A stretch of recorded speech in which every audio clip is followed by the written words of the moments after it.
Unless you live in Brooklyn, you're probably going to need a little bit more of a description of what prosciutto bread or lard bread is. And since Bryan here grew up eating this stuff, he's going to tell us. That's right. I remember very specifically when I was 12 years old, walking down the street with my brother and my uncle. My uncle was ripping off hunks of bread filled with meat of some kind. And I remember thinking it was the most delicious thing I ever had. But I remember it like it was yesterday. The next day I asked him, what was that bread that we were eating? He was like, I don't remember what you're talking about. So it went on like that for the next 30 years. Nobody knew this bread that I was talking about. I didn't have a name for it. Eventually I met a woman from Brooklyn. She said, you know what you have to try when you come to New York is prosciutto bread. And I said, does that have chunks of meat in it? And she said, yes, it does. We're going to start off with the star of the show, and that's prosciutto. That's some thick prosciutto. Yes. You want to go to the deli counter and ask them to cut some big slabs. These are 1/4-inch slabs of prosciutto. You never find this otherwise pre-cut in the deli case. That's right. So we're going to cut this into 1/2-inch pieces. So prosciutto goes into a bowl. And now the prosciutto's got a few sidekicks. One of them is Capicola and the other one is Pepperoni. A lot of different bakeries in Brooklyn do different types of meat, salamis, things like that. These are just the 3 that we settled on, but they could be mixed and matched however you see fit. Well, it's probably a good way in a bakery or a deli to use up the ends of the meat. You kind of cut them into chunks and throw them in a bread. And that's kind of how it was originally developed, throwing up the odds and ends. So this is sweet Capicola. You could use hot if you wanted to, if you like the bread a little bit spicier. Finally, we have 3 ounces of pepperoni. So we had 3 ounces of prosciutto, 3 ounces of Capicola, and 3 ounces of pepperoni. Now some versions also contain cheese. This is 5 ounces of 1/4-inch thick sliced provolone. And again, we'll just cut it in the same 1/2-inch size pieces that we did with the meats. So let's make the dough. We have 3 cups of bread flour in the mixer already. To that, we're going to add 1½ teaspoons of instant yeast and 1 teaspoon of table salt. Just going to whisk that together to combine it. And to that, we're going to add 6 ounces of a mild lager, and it's room temperature, because we want to allow the yeast to start working as soon as possible. We have 6 tablespoons of room temperature water. Add that there. And then we have 3 tablespoons of extra virgin olive oil. Usually you have to let the bread ferment to get that nice yeasty flavor, and this speeds it up. So we're going to turn the mixer on low, slowly add this beer mixture. We'll let this mix for about 2 minutes until the dough just starts to come together. Okay, so now that the flour is fully hydrated and we have a basic dough in there, we're going to turn it up to medium speed and let it go for about 8 minutes to really knead the dough and develop the gluten. Okay, it's been 8 minutes. Take a look at the dough.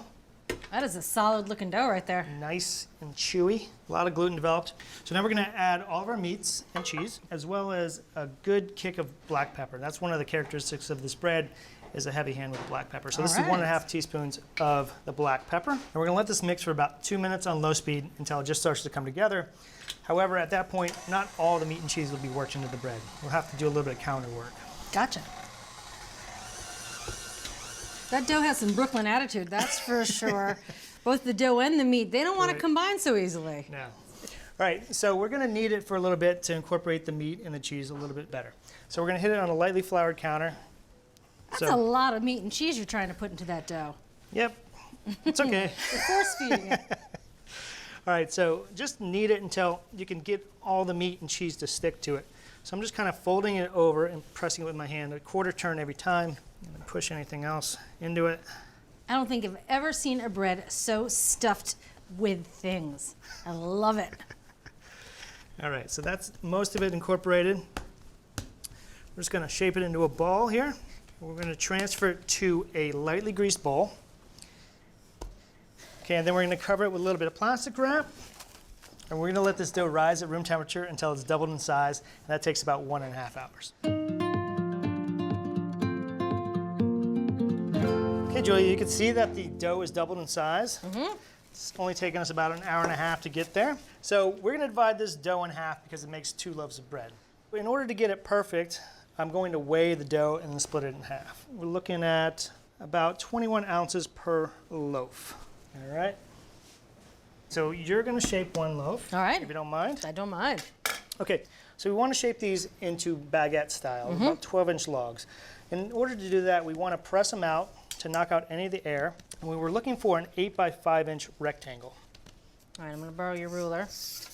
Let's see, 8 by 5, all right. I am there too. So the shaping goes like this. We're going to take the top edge of the dough and fold it down to the midline. Okay. Just press it in there. Now, so I see a lot of these meats and cheeses are wanting to pop out. Just poke them back in? That means it's working. It's perfect. Now we're going to take the bottom edge of our rectangle and fold it up to the midline. It's not a massive fold, but this little technique here helps reduce any odd rising in the dough. You know? So get a nice even loaf out of the oven. Exactly. It kind of prevents the air pockets from forming. Okay, so now we've pinched that in there to seal it. And we want to flip the dough over. Okay. And we're just going to give it a light roll so we get a 12-inch log. And it's basically already there. And then on the ends, you want to just taper off the ends a little bit. Okay. Perfect. All right. Okay, so we're going to transfer them to a rim baking sheet. I'm going to dust the sheet with a little bit of cornmeal. Now, cornmeal will help keep the dough from sticking to the sheet. And it'll also help give a nice crunchy bottom to our loaves. Okay, so I'm going to throw mine on there first. We're going to let these rise until they're slightly puffy, which takes about 45 minutes at room temperature. And you notice we gave ample room in between the loaves, about 3 inches, so when they expand, they don't touch each other, okay? No touching. So we're going to cover this with greased plastic wrap and let it sit for about 45 minutes. All right. Okay, Julia, it's been about 45 minutes. You can see that the dough is nice and puffy. Poke it, it just springs back very slowly. And before we go into the oven, we're going to give it a vertical slash down the length of it, starting at about 1.5 inches from each end and going about a 1/2 inch deep. And this helps it expand a little bit as it's in the oven. Okay, so now we're ready to throw this into a 450-degree oven right under the middle rack. And we're going to let it cook until it hits about 205 degrees. That takes about 25 minutes. Not too long. You can smell it, huh? Oh, that smells good. Ooh. All right, so internally these should be somewhere between 205 and 210 degrees. So, Which is a general temperature you want to bake all your breads to make sure they're baked all the way through. so we're going to let these cool on the wire rack for about 3 hours and come back and tear into them. All right. It's been a painful 3 hours, but we could finally tear into this. And in the style of Brooklyn, we're going to rip you off a hunk here. Oh, That's for you. Thank you. It is like a sandwich inside. Boy, I could really smell that pepper. Yeah.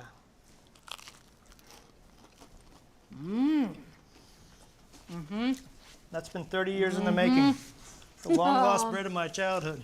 I love the little bit of beer in there. You don't taste beer, but it just adds a fermented bread flavor. It's really hard to get with such a quick rise as we had with this bread. And each of the meats, they all taste different. So you get like a little pepperoni pocket, and over here I have a little prosciutto pocket. Oh, I like this. I wanted to get to the soft, the inside, that pillowy inside. Fluffy but chewy. This bread is great if you're low carb too, because it's half meat. It's true. Bryan, this is incredible. Thank you. So if you want to make this incredible Brooklyn-style bread, start by cutting prosciutto, pepperoni, capicola, and provolone into 1/2 inch pieces. Using bread flour, water, beer, and olive oil, make a simple dough in a stand mixer, then knead in the meats and cheeses and let it rise for 1.5 hours. Shape the dough into 2 long loaves and let it rise again before slashing the top and baking in a hot oven for 25 minutes. From Cook's Country, Bryan's famous prosciutto bread with provolone. This is killer bread. Thanks. I'm loving this. Me too. Thanks for watching Cook's Country from America's Test Kitchen. So what'd you think? Leave a comment and let us know which recipes you're excited to make, or just say hi. Now you can find links to today's recipes and reviews in the video description. And don't forget to subscribe to our channel. See you later. Alligator.